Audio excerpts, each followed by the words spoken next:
Day 16 in Nano. Hello. Alright, just pulled into the parking lot at work. I have to have a productive day today. I have been slacking at work. I feel like everything I do doesn't work. Work. Probably not going to get any writing done until the end of the day unless I take a lunch that's writing influenced and not eating influenced. But we'll see.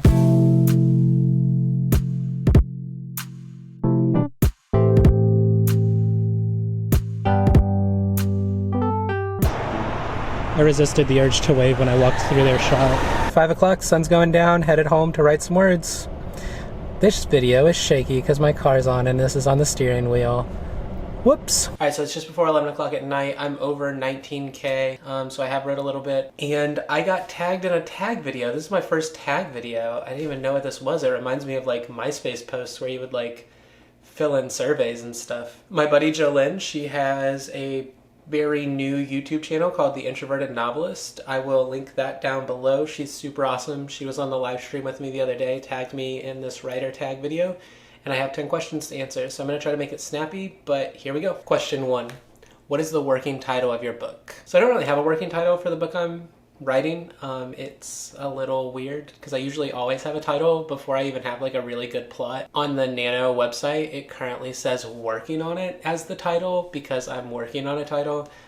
If I had to give it something right now, it'd be East Ward, which is the name of the like part of the city that my main characters live in.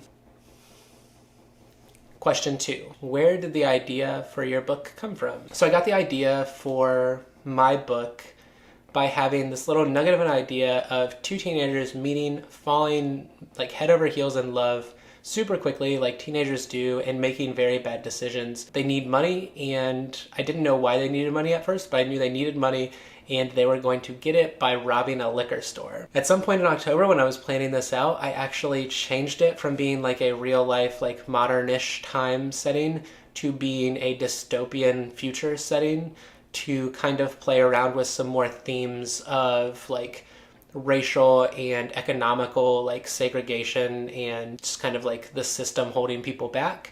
But originally that was kind of the idea. Two teens fall in love and they rob a liquor store. Question number 3 is, what genre does this fall under? Dystopian heist thriller. 4. What actors and actresses would I use in the movie adaptation of the book? This one I hadn't even thought about until I heard the question. I have pictures in my mind of who these people are, and they're not necessarily actors that I know. I'm sure there's someone on the street who looks like them, but I don't know who they are quite yet. Question full hand of fingers number 5. Give a 1-sentence synopsis of your book. Can it be a run-on sentence? Is that allowed? Can I just put a bunch of commas in there?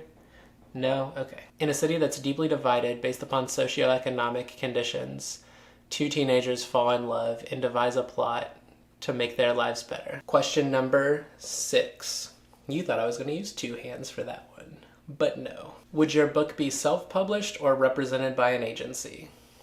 This is an interesting question. I feel like the dream would be have it represented by an agency. The dream's also to like have a book good enough to be published either way. So I don't know, maybe we're jumping the gun here by answering this question. But honestly, I feel like my goal at the end of all of this is to have like a habit of writing again, not to have something that could be published. If it ends up being something that could be published, awesome. And all I would hope is that it reached an audience that needed it or that wanted it, and people enjoyed it. I wouldn't really care how it got in their hands. Question number 7. How long did it take to write the first manuscript?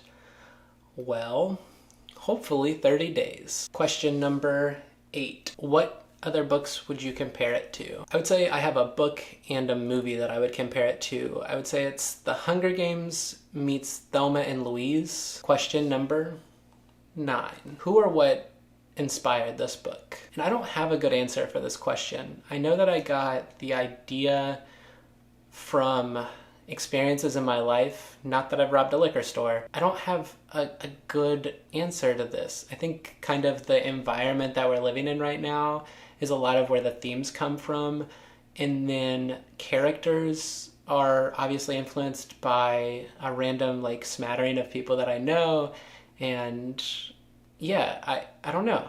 I don't really know. All right, so the last question, question 10. Used two hands for that one. What else can I say that would perk a reader's interest? I really should have thought of these answers before I started this video.